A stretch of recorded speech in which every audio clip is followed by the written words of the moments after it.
Hola, ¿qué tal? Soy Juan Arturo Brennan. Sean ustedes bienvenidos a uno más de los momentos musicales que estamos dedicando específicamente a comentar las programaciones, las obras de la temporada de verano 2022 de la Orquesta Sinfónica de Minería, primera temporada presencial desde el 2019, que fue la última, por razones que todos ustedes conocen.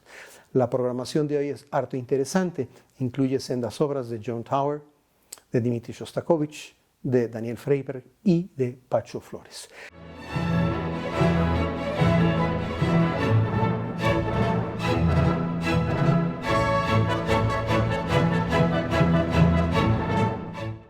Dicen por ahí con razón que en el ámbito de la música de concierto, tanto en conciertos como en grabaciones, como en la radio, como en la televisión, el asunto de la música llamada clásica es un asunto de hombres blancos muertos. Y la verdad es que hay mucho de razón en ello. Hoy, venturosamente, nuestro programa inicia con algo diverso. Inicia con música de una mujer viva. Se trata de la estadounidense Joan Tauer, quien nació en 1938 y sigue absolutamente activa, cuya música por una parte ha sido muy premiada tanto en los Estados Unidos como en el extranjero, por otra parte cuya música es tocada y escuchada con mucha frecuencia y con mucho gusto, y finalmente es una música que, siendo inconfundiblemente moderna, tiene algo para el corazón, tiene algo para los oídos y por supuesto tiene algo también para pensarla mientras se escucha. Y eso es una combinación infalible. De ahí el éxito muy merecido de la música de Joan Tauer. La pieza suya con la que inicia nuestro programa de hoy es su Fanfarria para la mujer poco común, número 1, que es una obra que desde su título y concepción tiene un antecedente. Ocurre que en la Primera Guerra Mundial y después de la Segunda Guerra Mundial fueron encargadas a una serie de compositores, tanto británicos como estadounidenses, una serie de fanfarrias para reflexionar sobre el hecho de la guerra, para reflexionar sobre los caídos, sobre las víctimas, en fin, para reflexionar sobre la guerra en general. En particular, del grupo de fanfarrias escritas con motivo de la Segunda Guerra Mundial, fueron olvidadas todas excepto una. Y esa una es una obra maestra, tanto del género de la fanfarria como del repertorio de los ensambles de metales. Me refiero, por supuesto, a esa joya musical que es la Fanfarria para el hombre común del compositor estadounidense Aaron Copland, que por cierto les recomiendo enfáticamente escuchar si no la conocen. Un poco con el título y con el concepto de esa fanfarria en la cabeza, la compositora estadounidense Joan Tauer decidió escribir algo similar, pero enfatizando una palabra distinta que la que da origen a la fanfarria para el hombre común de Aaron Copland, y entonces compuso su fanfarria para la mujer poco común número 1, que data del año de 1986 y que por supuesto está dedicada a enfatizar el concepto de la mujer que se anima, que se atreve, la mujer aguerrida, la mujer que triunfa contra viento y marea. Pero ¿para qué se los digo yo? Si lo escribió la propia compositora. Voy a citar un breve párrafo de lo que escribió Joan Tauer sobre esta obra. La fanfarria para la mujer poco común número 1 fue inspirada por la fanfarria para el hombre común de 1942 de Aaron Copland y utiliza de hecho la misma instrumentación. Además, el tema original se parece al primer tema de la obra de Copland. Está dedicada a las mujeres que corren riesgos y que son temerarias. La pieza fue escrita dentro del proyecto Fanfarria y encargada por la Sinfónica de Houston. El estreno fue el 10 de enero de 1987 con la Sinfónica de Houston, dirigida por Hans Vonk. La obra está dedicada a la directora de orquesta Marin Alsop. Como complemento les diré que esta directora de orquesta, Marin Alsop, es una mujer poco común, muy apreciada y muy admirada en el ámbito contemporáneo de la dirección orquestal.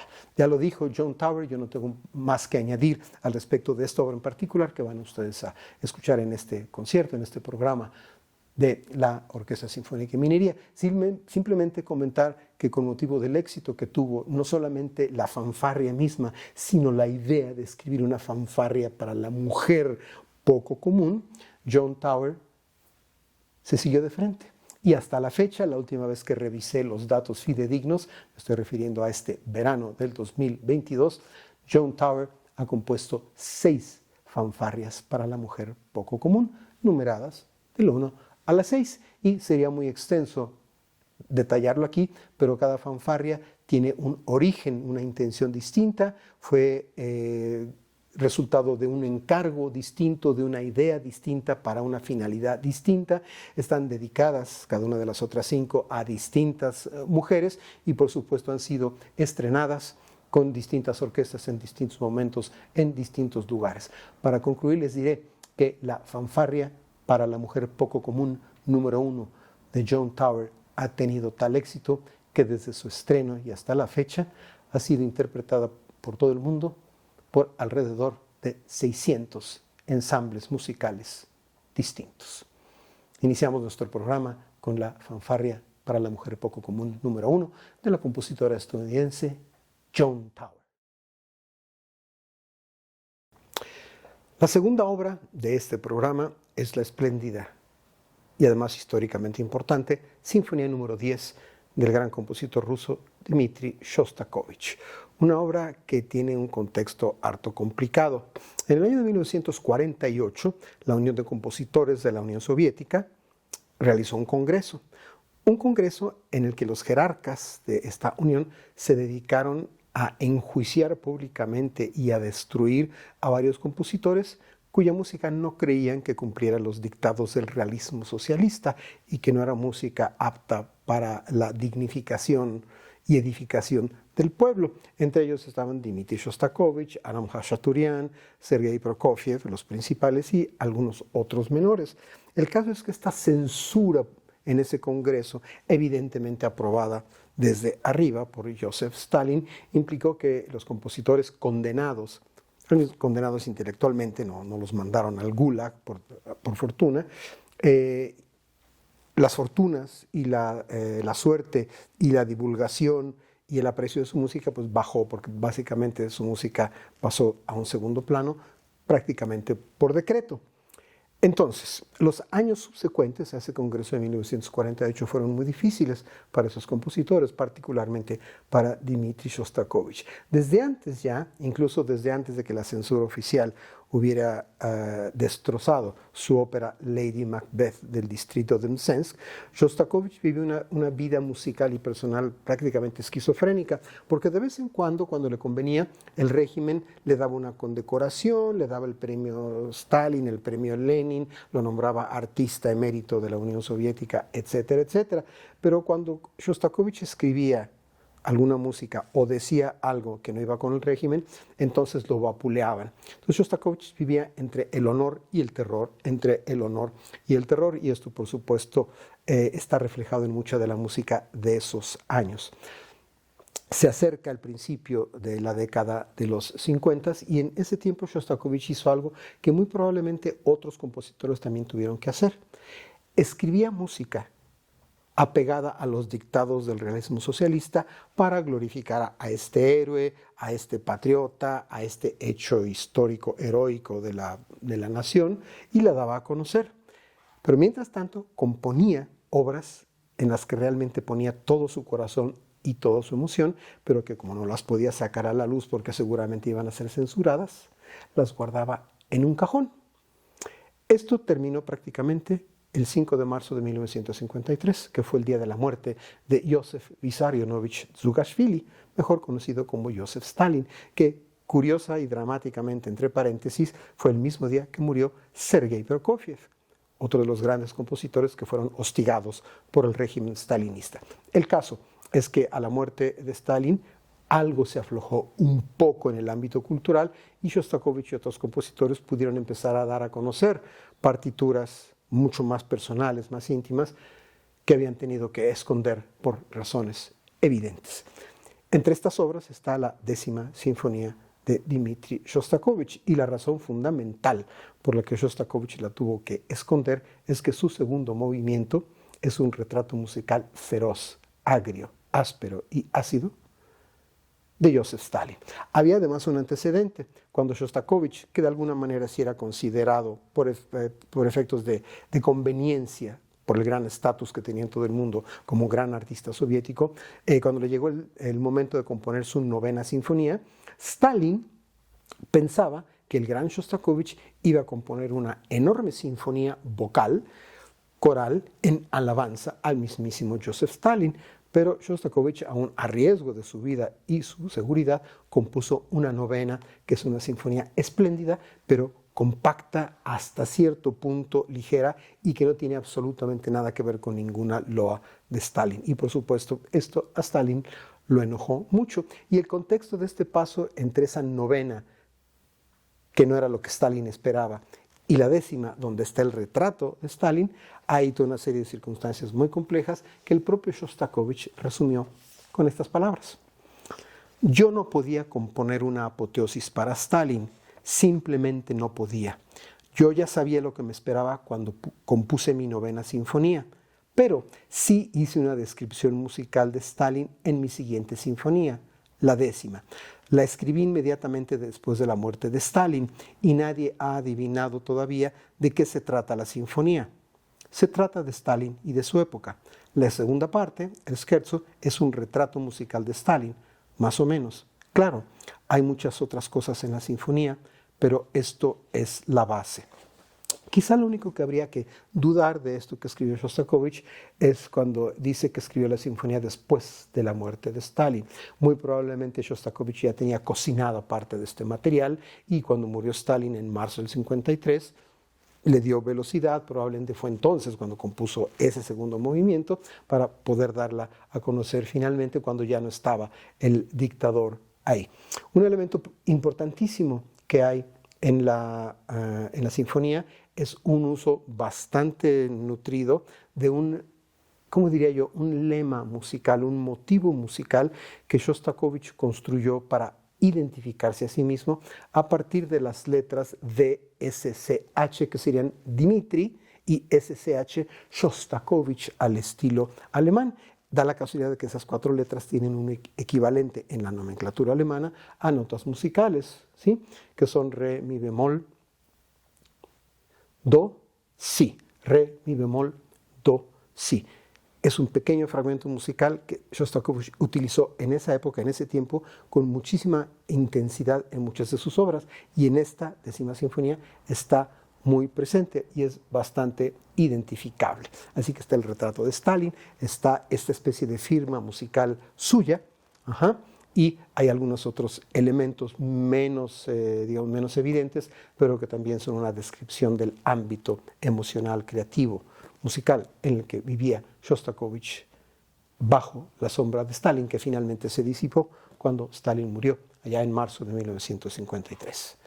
La décima sinfonía de Dmitri Shostakovich fue estrenada el 17 de diciembre de 1953 en Leningrado, bajo la dirección de Yevgeny Mravinsky, quien fue uno de los grandes promotores de la música sinfónica de Shostakovich. Con este estreno, Shostakovich cumplía tres cosas importantísimas. Por una parte, rendía homenaje a su ciudad natal, porque la obra se estrenó en el contexto de los 250 años de la fundación de Leningrado.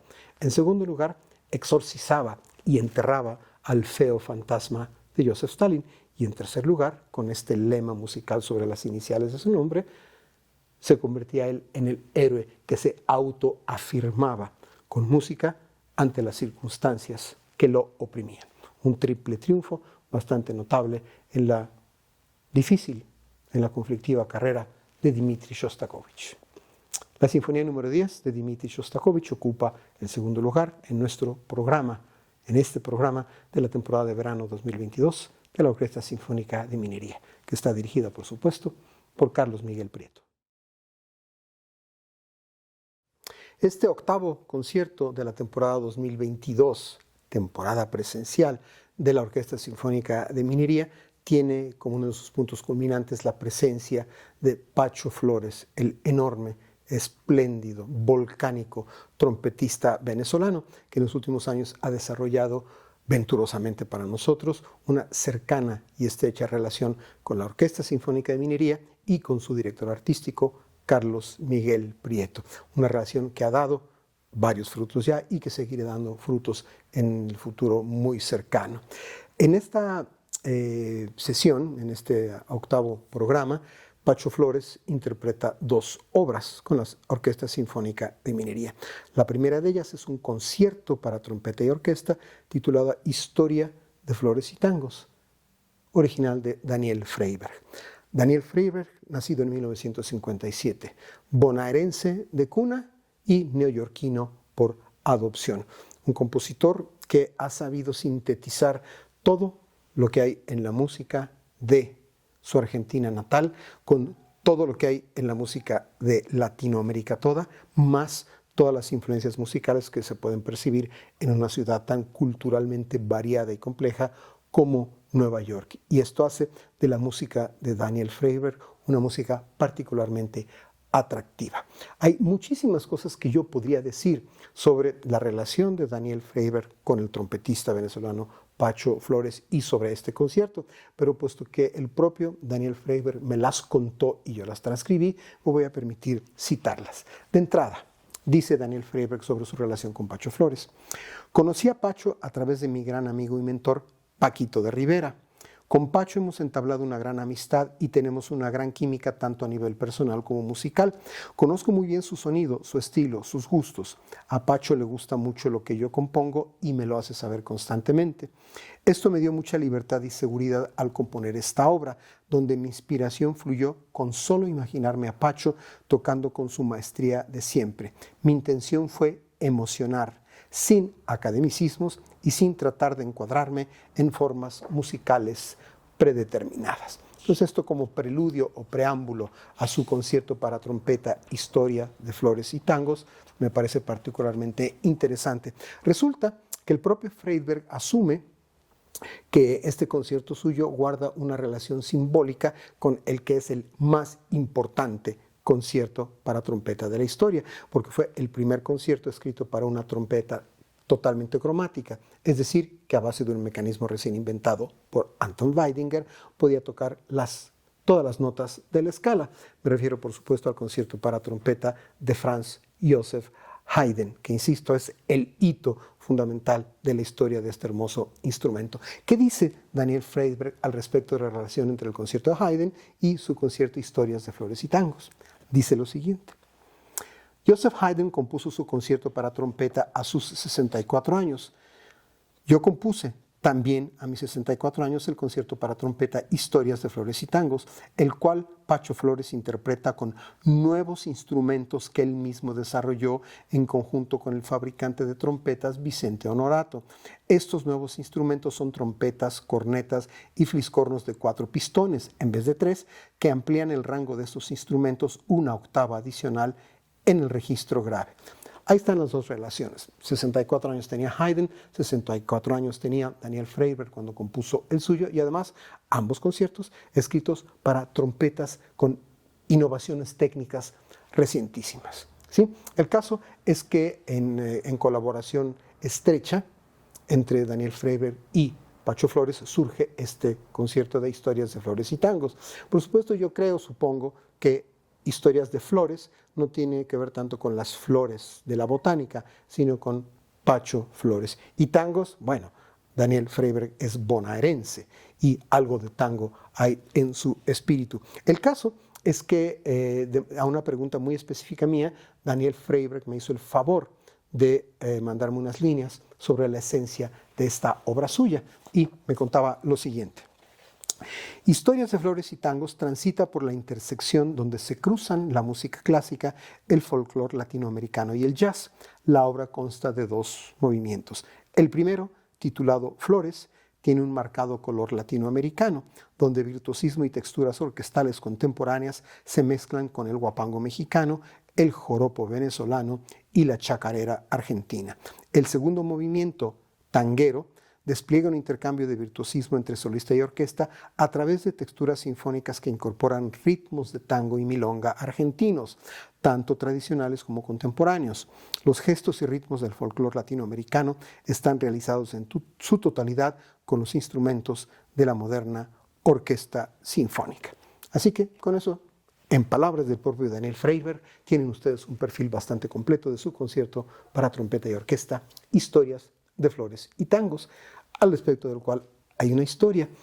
El encargo de esta obra se le hizo a Daniel Freyberg gracias a que se juntó un consorcio de 4 orquestas para juntar los recursos para encargarle a Freyberg este concierto. Una orquesta española, una orquesta noruega, una orquesta estadounidense y una orquesta mexicana, que es la Orquesta Sinfónica de Minería, ni más ni menos. Así que en medio de las negociaciones por el encargo y las fechas respectivas, resulta que el estreno de este concierto ya lo realizó la Orquesta Española, que es la Oviedo Filarmonía. El segundo estreno, por decirlo así, le toca justamente ahora, en esta temporada, a la Orquesta Sinfónica de Minería. Y con el paso del tiempo, me parece que ya será para 2023, la Orquesta Noruega y la Orquesta Estadounidense realizarán sus respectivos estrenos locales de este concierto para trompeta y orquesta, Historias de Flores y Tangos de Daniel Freyberg, dedicado por supuesto a ese enorme músico contemporáneo que es el trompetista venezolano Pacho Flores, quien lo interpreta con la Orquesta Sinfónica de Minería, bajo la conducción de su director artístico, Carlos Miguel Prieto.